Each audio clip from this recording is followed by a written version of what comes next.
Business App, donc en fait système d'information pour le groupe Smile. Et on accueille cet après-midi avec nous 3 Adata, qui est un de nos clients et avec qui on a collaboré notamment sur de l'API management. Et donc on avait choisi de partager avec vous ce témoignage sur la façon dont au travers de solutions d'API management, on peut résoudre des problématiques clients. Mais on va laisser 3 Adata nous présenter ça. Bon voilà, vous avez quelques mots sur Smile, hein, globalement, qui est un groupe de 1700 personnes avec 4 grandes activités. Une activité digitale sur tout ce qui est web et e-commerce. Une activité donc, sur tout ce qui est système d'information. Une activité autour de tout ce qui est industrie, technologie embarquée et IoT. Et puis enfin, une activité qui est un peu plus modeste, mais qui s'est récemment renforcée avec l'acquisition d'Alterway, sur tout ce qui est hosting et DevOps. Voilà le périmètre du groupe. Voilà ce que vous retrouvez ici. Voilà, bon. Et puis peut-être que je vais laisser Stéphane nous présenter 3 Adata. Amina. Donc 3 Adata, en fait, c'est une société spécialiste de la donnée depuis plus de 60 ans. Concrètement, on reçoit de la donnée de plusieurs sources différentes, on la traite, on l'enrichit et on la restitue de façon intelligible pour nos clients. Donc on analyse en fonction de leurs besoins pour créer des produits sur mesure qui leur permettront de mieux connaître également leurs clients, d'améliorer leur ciblage et leur ROI.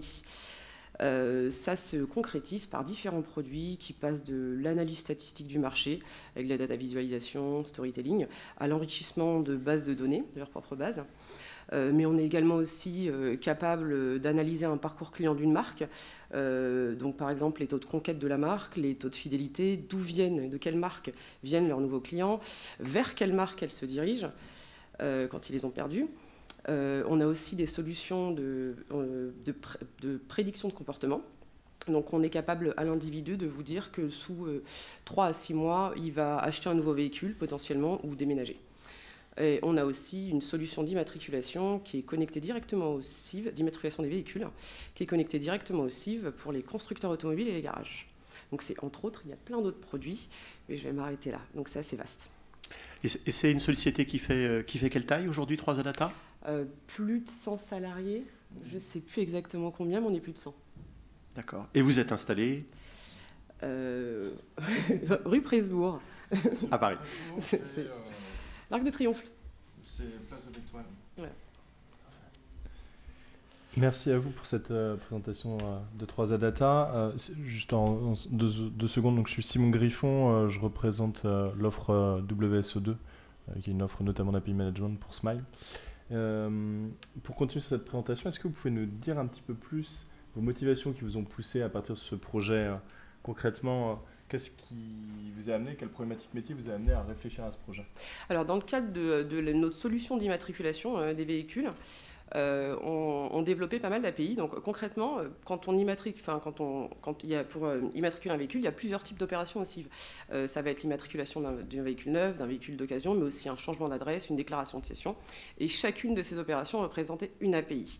On développe aussi pas mal d'API, donc on peut avoir un constructeur qui vient nous voir pour un projet spécifique, un besoin spécifique, on va développer quelque chose à la carte pour lui. Donc on s'est rapidement retrouvé avec beaucoup d'API, et donc la problématique c'est comment on les gère, comment on les met à disposition rapidement pour nos clients, voilà, et toutes les quotas, des analyses statistiques, et puis surtout de ne pas se retrouver à avoir tout ce temps de gestion et d'avoir un API manager pour que les équipes se focalisent sur de la vraie valeur ajoutée qui est créer des choses pour nos clients. Ok, parfait, merci. Alors j'ai tué un peu le suspense en me présentant puisque vous avez choisi la solution WSO2. Est-ce que vous pouvez nous dire un petit peu plus sur pourquoi vous avez choisi cette solution, qu'est-ce qui vous a amené à faire ce choix technologique? Alors moi, je peux vous parler du choix de WSO2 côté métier, et après je laisserai Philippe parler de l'autre côté. Il fallait quelque chose en fait qui soit assez complet et qui permette à différents profils dans la société, donc on puisse créer des profils par droit, des droits d'accès différents, et que chacun puisse gérer sa tâche dessus sans avoir besoin que l'administrateur fasse tout, par exemple. Voilà. En fait, ce qui est recherché essentiellement, c'est que ce soit facilement utilisable par nos clients. Alors, Les clients, en termes de clients DSI, c'est à la fois le métier, est-ce qu'elle peut exploiter facilement cette interface, mais c'est également les développeurs qui vont être chez nos clients, qui vont pouvoir accéder à cette API. Et enfin, les derniers clients, c'est nous-mêmes, c'est l'ensemble de nos services pour savoir s'ils seront capables de gérer au quotidien cette application. C'est d'autant plus important qu'une application, pour qu'elle soit intégrée, il faut qu'elle soit acceptée. Il faut faire donc de l'accompagnement au changement qui permet justement aux différentes équipes de pouvoir gérer ça au quotidien. Ok, très bien. Et donc, vous parlez justement d'accompagnement au changement, il faut qu'elle soit intégrée. Comment ça s'est passé, l'intégration de cette solution, sa prise en main? Alors, là, en fait, le choix, on a effectivement sélectionné plusieurs applications, on les a mis en concurrence. On a eu des choix de solutions qui étaient propriétaires, mises en concurrence avec des solutions open source. Le choix s'est orienté vers la facilité d'utilisation. Est-ce qu'on pouvait avoir du support et la pérennité de la solution? Donc c'est dans ce cadre-là qu'on a fait appel à vous, parce que vous nous avez présenté un produit qui correspondait à nos besoins. Et le fait que ce soit open source était important pour vous? C'est très important parce que un logiciel propriétaire, on peut dire l'open source c'est gratuit. C'est pas seulement le fait que ce soit gratuit. Ce qui est vraiment important, c'est qu'on puisse accéder au code. Une boîte noire, on ne sait pas ce qui se passe derrière. Si on a besoin de faire, ne serait-ce que d'ajouter une nouvelle fonctionnalité parce qu'elle n'est pas prévue par l'éditeur, eh bien, l'open source nous permet de le faire. Le fait aussi que c'est une technologie qui soit proche de ce que nos développeurs sont capables de faire, ben, ça ouvre des perspectives qu'on n'avait pas avant. Pas forcément avec une technologie propriétaire. Donc c'est vraiment l'ouverture, le fait que vous puissiez être certain de réaliser vos besoins avec la technologie, ou du moins de développer des choses vous permettant de le faire, qui a été prédominant sur ce choix. Parce qu'on a des besoins... alors comment expliquer ça? Disons que par exemple, le système d'authentification. Les systèmes d'authentification, généralement, on va utiliser un SSO, sauf que nous, on a d'autres besoins. On a besoin de mettre des couches supplémentaires parce que nos clients nous demandent ces couches supplémentaires. Si on est dans un système fermé, on n'a pas forcément cette possibilité. Vous devez vous plier au dictat de l'éditeur. Oui. Okay. C'est justement de pouvoir proposer à notre client la meilleure formule. Très bien, c'est clair pour moi. Est-ce que vous pouvez nous en dire un peu plus sur comment ça se passe? Depuis combien de temps est-ce que vous avez une solution qui est en production, des API qui tournent dessus et partagées, et comment est-ce que ça se passe? Alors bon, si on refait un petit peu d'historique, l'étude de la solution nous a pris environ 3 mois. Quand le choix a été fait, l'intégration en elle-même, on a effectivement développé quelques bibliothèques qui nous permettaient de faire le déploiement de manière automatique. Ça nous a pris une petite semaine. Une fois que ça avait été réglé, maintenant, les mises en production, c'est moins de 15 minutes. Ouais. Donc c'est hyper rapide. On change de version de la solution, ça va être dans un fichier de configuration, on va changer de numéro de version et c'est terminé. Et tout est repoussé.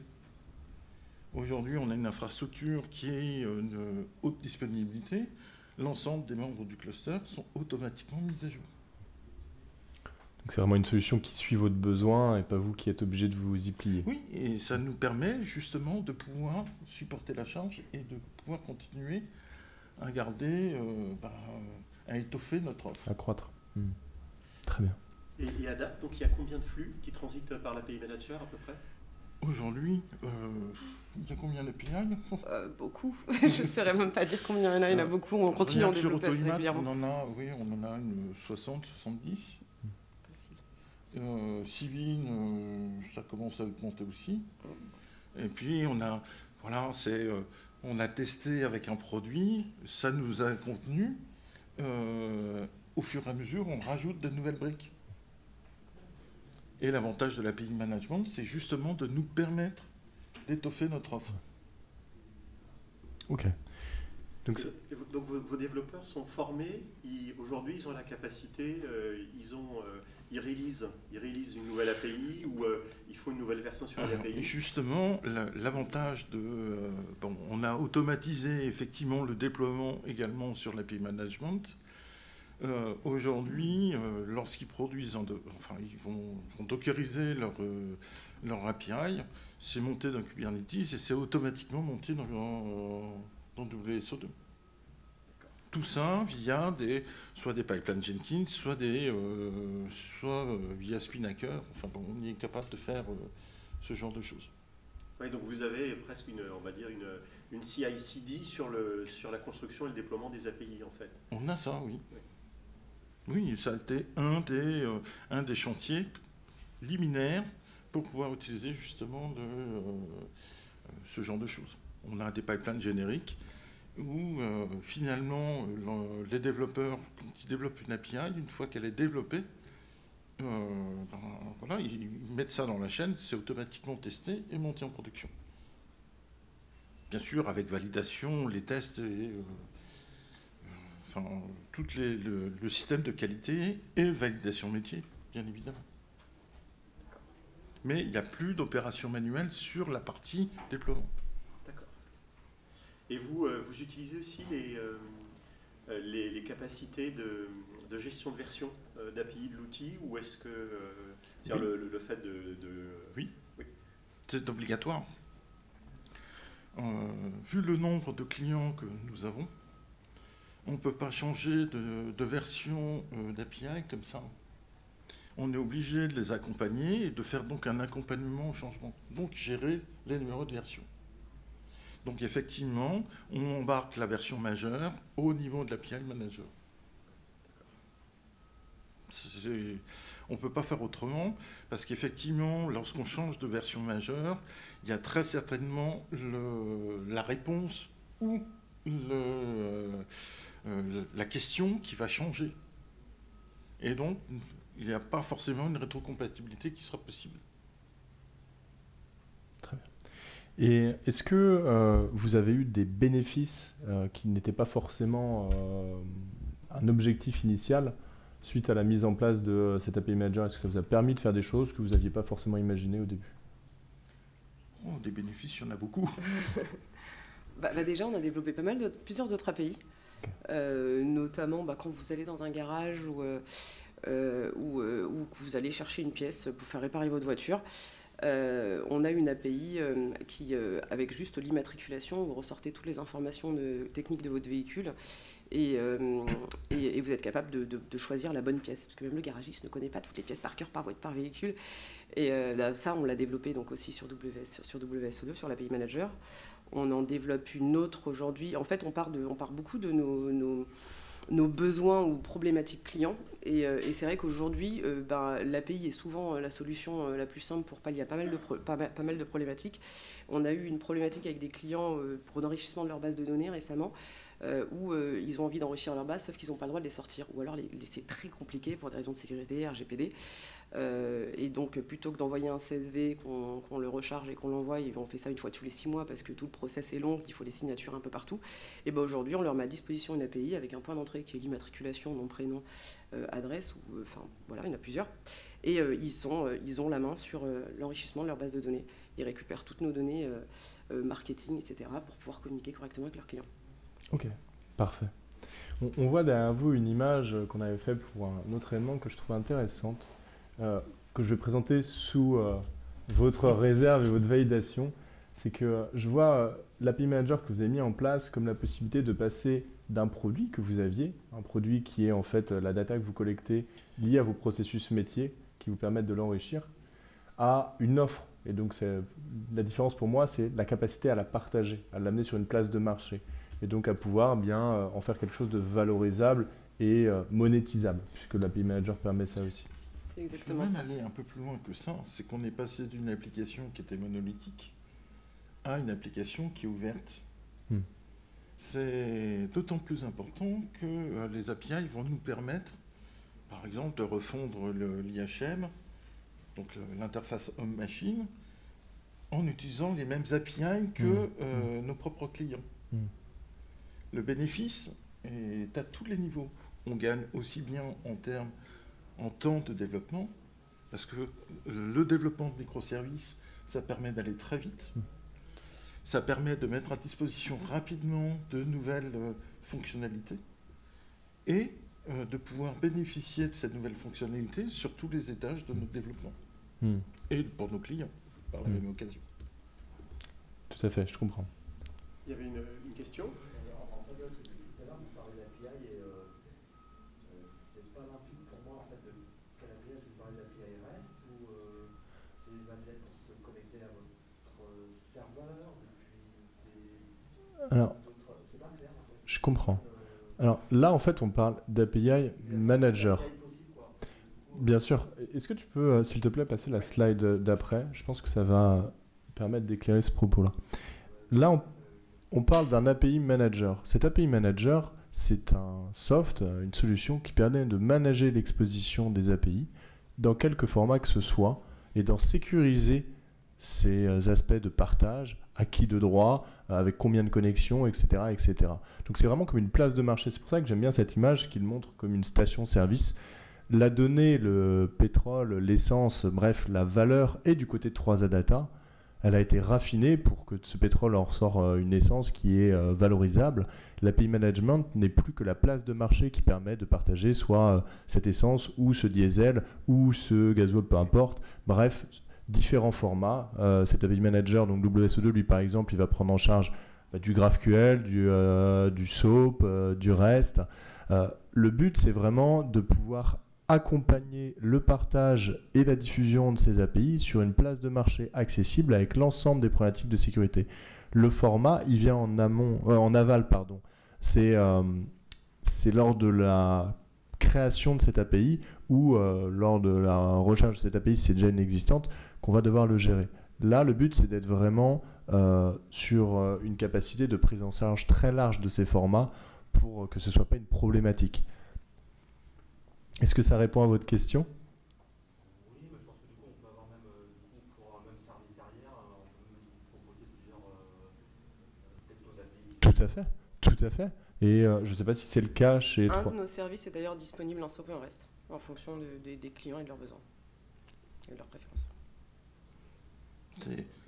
Même l'accès, la sécurité des accès n'est pas forcément la même en fonction des clients. On a des clients, voilà, ils veulent que ce soit un certificat de sécurité qui les identifie. Très bien. Donc l'API Manager nous permet de le faire. On a d'autres clients qui préfèrent avoir un échange de tokens. Eh bien très bien, l'API Manager le gère. C'est en fonction des besoins du client. Et c'est pour ça qu'on a choisi cette solution. C'est justement pour avoir ce libre choix. On n'était pas... obligé d'utiliser forcément des outils très compliqués pour pouvoir mettre en place un SSO qui soit digne de ce nom. La solution, elle est vraiment là pour accompagner le partage des API, la sécuriser et la faciliter. Puis aussi la normer un peu, parce que bon, quand on commence à avoir 70, 80 API, avoir un catalogue pour pouvoir les retrouver facilement, avoir une place pour pouvoir en gérer la décommission, le versionning, etc., ça commence à être intéressant. Mais elle est là vraiment pour prendre en compte la manière dont vous travaillez initialement, sous quel format, avec quelle méthode, etc. Donc c'est assez souple dans son fonctionnement. Et l'autre avantage, c'est qu'en fonction des clients, on n'expose pas les mêmes choses. Tout à fait. Et là, on peut gérer effectivement soit avec différentes versions, ou soit avec des droits différents au niveau des listes de clients, ou des choses comme ça. Et comment se fait l'abonnement des clients sur les API? Ça, c'est plutôt... Est-ce que c'est via un portail, c'est standardisé, ou est-ce que vous créez des accès, je dirais, individuels pour chaque client? On crée des accès. Généralement, ils ne créent pas leur compte directement. C'est avec des commerciaux de chez nous. Enfin, c'est quand même des produits qui sont assez spécifiques. Donc, faut passer par quelqu'un et avoir des contacts chez nous. Et ensuite, après, une fois qu'on a packagé le produit, il y a tout ce qui est quota et création du compte API, etc., qui se font justement sur l'API Management WSO2. Donc là, effectivement, vous êtes dans un système où vous vendez en B2B, donc à des Oui. clients professionnels avec des demandes particulières. Ce type de système, de solution est aussi utilisé chez des clients qui vendent en B2C ou qui ne vendent pas d'ailleurs, qui veulent juste partager de la donnée à leurs clients via des API. Donc il y a aussi la possibilité d'avoir des places publiques avec des abonnements sans avoir besoin de s'identifier et qui permettent juste une simple consommation. Évidemment, tout dépend à qui on s'adresse. On peut aussi avoir des zones d'exposition différentes. Si vous avez les deux besoins, ou voire les trois, on peut aussi avoir un besoin lié à un interne de partage d'informations, un besoin lié en externe via des professionnels, des comptes professionnels ou des partenaires ou que sais-je encore, et des clients plus utilisateurs particuliers. Eh bien, on peut différencier des zones d'exposition, en mettre par exemple celle pour l'interne en LAN et le reste en DMZ avec une gateway supplémentaire. Et puis on peut aussi différencier soit les versions, soit les droits, soit les capacités d'utilisation, etc., etc. D'ailleurs, historiquement, ce type de solution a été pas mal promu et tiré par les problématiques d'open data Oui. à l'origine. C'est-à-dire cette nécessité, dans le cadre des projets d'open data, de pouvoir exposer des données plus facilement. Et donc, c'est dans cette mouvance-là que se sont créés les premiers API managers. Je vais même aller plus loin. Dans la solution que nous avons mis en place, on a plusieurs API, plusieurs managers. On a des managers publics, des managers internes qui ne sont pas forcément destinés au même public. Pourtant, ils partagent tous les mêmes API. L'avantage, c'est que quand on a un client qui vient, il passe, effectivement, il a une solution qui lui permet de s'authentifier, alors que nous, en interne, pour nos propres applications, on n'a pas ce besoin d'authentification de la même manière. Mais on utilise la même API. Tout à fait. Il y a quelques slides ensuite, plus sur la présentation en elle-même de l'éditeur qui propose ça. Donc là, on parle d'une solution qui est celle de l'éditeur WSO2. C'est une solution effectivement totalement open source qui a déjà un peu d'années puisque ça a été créé en 2005. C'est une société d'à peine 1000 personnes, ils sont 700, donc c'est quand même c'est pas une start-up, hein, c'est une société d'une taille assez intéressante, surtout sur ce marché. L'éditeur en soi propose d'autres solutions et il est aussi sur des solutions de CIAM ou des solutions plus type ESB, donc pour la data transformation. Et donc il a cette solution aussi d'API management qui est au cœur de son métier. Je peux peut-être passer la slide d'après. Donc effectivement là on voit les trois solutions qu'il propose qui sont en capacité de fonctionner de manière totalement autonome, mais aussi ensemble si besoin. Parce qu'en fait très honnêtement le cœur de métier de l'éditeur c'est vraiment la gestion de l'exposition d'API. Mais avant d'exposer une API, on a besoin de faire de la transformation parfois et d'aller chercher des bases de données à exposer. Donc ça, c'est avec son outil d'intégration qu'on peut le faire. Et puis, il y a aussi toute la couche de sécurisation. Une partie, le K-Manager est déjà accessible dans l'outil d'API Management. Mais si on veut ensuite aller sur de la gestion plus complexe, sur de la délégation d'identité, avec aussi des problématiques liées au SSO, au SLO, donc décommissionnement automatique, ben là, on peut utiliser un outil tierce. Qui produisent aussi, hein, d'ailleurs. Pardon ? Il y a une brique SSO qui... Oui, il y a une brique effectivement SSO. Au sein de l'API, il y a le Key Manager qui permet déjà de faire des choses sur la délégation d'identité et il y a effectivement donc, cette solution qui s'appelle Identity and Access Management qui permet de faire le SSO et d'ajouter donc, des fonctionnalités liées à la sécurité et à la gestion des accès. Voilà. En termes d'urbanisation, c'est effectivement deux sujets qui vont vite de pair. C'est-à-dire à partir du moment où vous commencez à créer ou à consommer beaucoup d'API, ça veut dire que vous mettez en relation différentes briques de votre système d'information, que vous allez vous tourner avec des différentes populations, à la fois internes ou externes. Et très vite, le fait de devoir gérer les bonnes identités, les bonnes authentifications sur chaque flux API, ça peut vite devenir un casse-tête, d'autant que, ça a été rappelé, les méthodes d'authentification ne sont pas forcément les mêmes selon vos activités, selon vos clients ou selon les parties du SI que vous allez utiliser. Et donc très vite, en général, le sujet d'API Management va vite tracter derrière un sujet de gestion d'identité et de fédération d'identité. Donc c'est pour ça que l'éditeur a intégré les deux briques, parce que souvent, soit on commence par la gestion d'identité et on va à l'API Management, mais en général c'est plutôt dans l'autre sens. Les clients commencent par faire de l'API Management, puis ils se rendent compte au bout d'un certain temps que la gestion des identités autour de ces API est un vrai sujet en soi. Et donc, on déploie là, à ce moment-là la brique d'IAM. Oui, c'est un sujet assez important d'ailleurs. Parce qu'on se rend compte qu'on a tout un historique logiciel qu'il faut récupérer. Très souvent, voilà, on est une vieille dame, on ne commence pas un projet de zéro. Donc il faut récupérer ce qu'il y avait dans le VSI, être capable de l'adapter pour que l'API Manager puisse s'en servir. On ne va pas réinventer la roue. Donc l'idée, c'est vraiment de pouvoir avoir des solutions qui interrogent notre base de données qui existe aujourd'hui en termes d'authentification. Tout à fait. Voilà, c'est ce que l'on avait à vous dire aujourd'hui sur cet exemple d'utilisation d'un API Manager. S'il vous reste des questions, on a encore 1 ou 2 minutes. Oui ?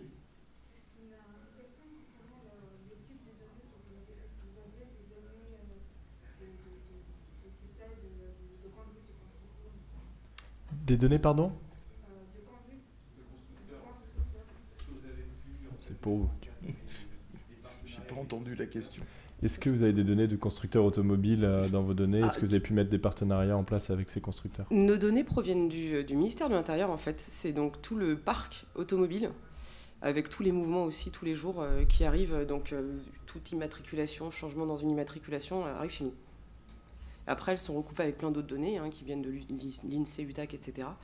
Mais les données purement constructeurs, non. En revanche, il y a quand même des données constructeurs dont on a besoin pour l'immatriculation et que les constructeurs doivent nous rentrer dans les API justement pour... Mais quelles données de constructeurs vous parlez par exemple ? Par exemple, le grand conduite, est-ce que le conducteur a utilisé quelle vitesse il a utilisé, ou est-ce qu'il a utilisé le trauma de... Les données techniques du véhicule plutôt ? Ouais. Ça, on les a, les données techniques du véhicule. Non, je crois que vous avez parlé des données d'utilisation. D'utilisation ? Non, ça non. C'est ça, comment utiliser le véhicule. Non, alors du coup, il y a un produit plutôt l'historique du véhicule, ce serait ça. Et on a un produit sur l'historique des véhicules, oui. Ça, c'est plutôt des données qui sont gérées par des frameworks genre Android Automotive OS ou des trucs comme ça. Mais là, on n'est pas sur ce sujet-là, je pense. Mais tout à l'heure, vous me parliez d'un cas d'usage sur Oscaro que je trouve très parlant et intéressant. C'est le fait de rentrer une plaque d'immatriculation et d'avoir toutes les données relatives aux pièces détachées. Et donc finalement, on est dans les données constructeurs, donc dans les spécifications du véhicule, mais ça permet d'avoir un minimum de vue sur l'usage. Ouais. Mais oui, on a un produit qui s'appelle On a un produit AutoHisto, par contre, qui permet donne l'historique du véhicule, effectivement. S'il y a eu moindre changement dans le véhicule, que ce soit de pièces, etc., ça remontera.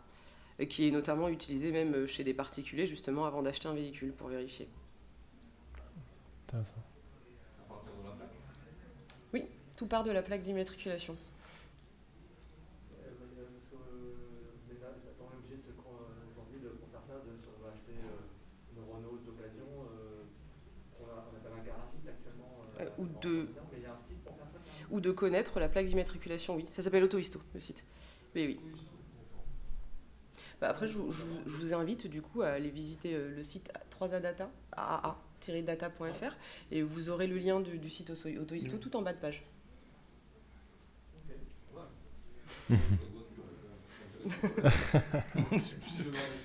Mais on a d'autres produits qui sont... Il y a plein d'autres produits.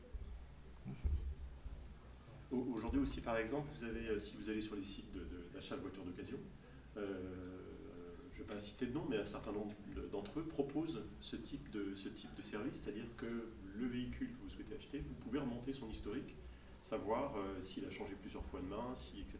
Voilà.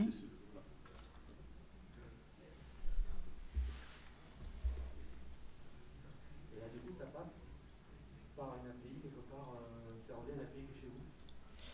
AutoHisto, non, pas AutoHisto. C'est pas relié à une API, c'est relié directement à la base. Pas celui-là, dommage. Pas encore. pas encore, mais ça va venir. On le fait au fur et à mesure, donc ça va venir. Oui, c'est un usage progressif. En fait, chez 3adata, le sujet a été lancé par la demande d'un des clients et après est décliné sur les autres demandes. Donc, l'harmonisation prend un peu de temps. puis on a énormément de produits et ça fait un peu plus d'1 an qu'on utilise l'API Management, donc au fur et à mesure, on le passe nos produits en mode API. Déjà, 70 API en 1 an, c'est pas mal. Ouais. C'est pas mal. Et puis il y en a d'autres dans le pipe. Et parce qu'on n'avait pas à gérer justement tous ces API, on a pu en développer plus facilement. Là, jusqu'à présent, on traitait beaucoup de données. En fait, les flux avec l'API Management vont dans les deux sens. Alors, je m'explique. On a aujourd'hui des API qui permettent aux constructeurs de venir immatriculer leurs véhicules. Donc, de renseigner les informations qu'on va retrouver plus tard sur la carte grise. À l'inverse, on a des flux sortants où le constructeur va pouvoir récupérer donc, le certificat provisoire d'immatriculation. Donc là, c'est le gouvernement, quelque part, qui vous sous-traite la gestion du...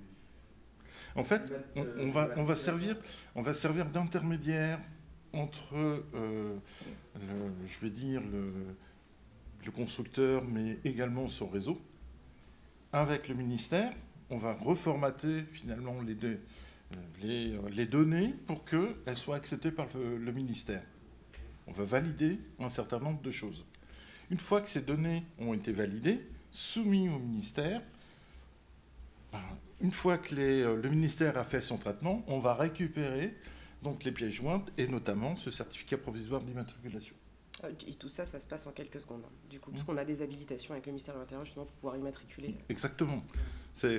Tout le monde n'est pas habilité à avoir accès à l'identification de certains véhicules. Ah non, mais c'est même clair. Tout le monde n'est même pas habilité maintenant à appeler un fonctionnaire pour pouvoir immatriculer sa voiture ou la revendre.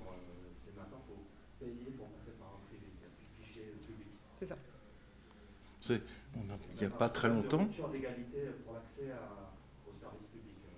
On parlait tout à l'heure d'outils qui nous permettaient de merger à la fois pour nos clients et pour nos IHM. On a mis en route ce qu'on appelle le simulateur de taxes qui permet de pouvoir calculer le prix de la carte grise. Mais ce simulateur est à la fois utilisé dans l'IHM interne pour les différents constructeurs qui utilisent toujours cette IHM, mais également côté API pour les constructeurs qui ont leur propre système de soumission. Parfait. On arrive au bout du temps imparti. Il reste une question, je crois. Ah, pardon.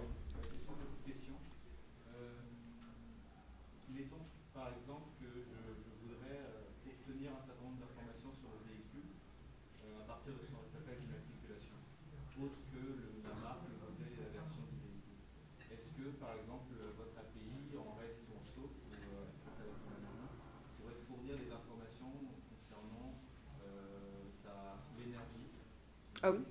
La consommation, le code PSRA par exemple, qui sont des informations accessibles. Oui.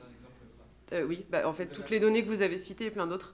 Du coup, ça, ce serait dans le cadre... il y a plusieurs licences. Ce serait dans le cadre de la licence technique, tout ce que vous avez cité. Le code SRA pour les assurances, etc. Et donc, c'est notre produit Civin. Et il y a ces données-là, mais il y a plus de 100 données disponibles sur les véhicules dessus. Donc, il y a d'autres aussi. Oui, et puis il y a d'autres produits comme Gage Auto. Enfin, bon, il y a beaucoup de choses qu'on peut...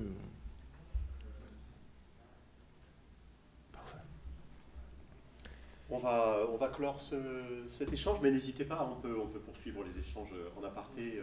On va libérer la salle pour la conférence suivante. Et merci à tous. de votre participation et merci beaucoup à 3Adata merci à vous pour ce témoignage.